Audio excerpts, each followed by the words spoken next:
Amaryllis Hotel.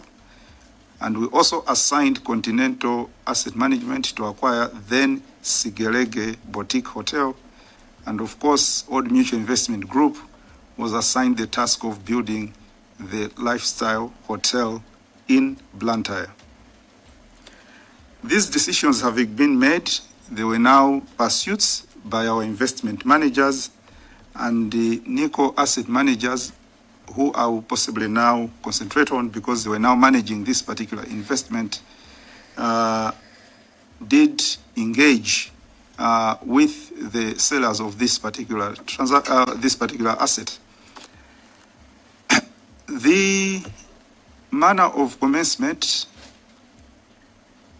comes from what they call transaction advisors, and this is Cedar Capital Limited, that were actually engaged by NICO asset by the seller to find a buyer, and they did approach.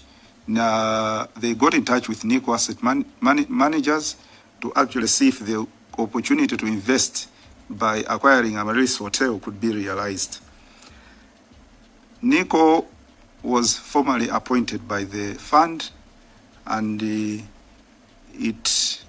because NICO now was the one that was leading this particular process, it had the responsibility of being the eyes and ears of the fund to make sure that the fund is getting a good investment.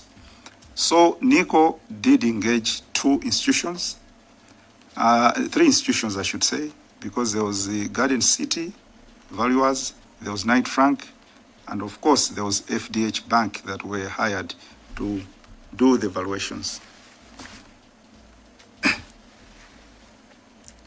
I will refer to the first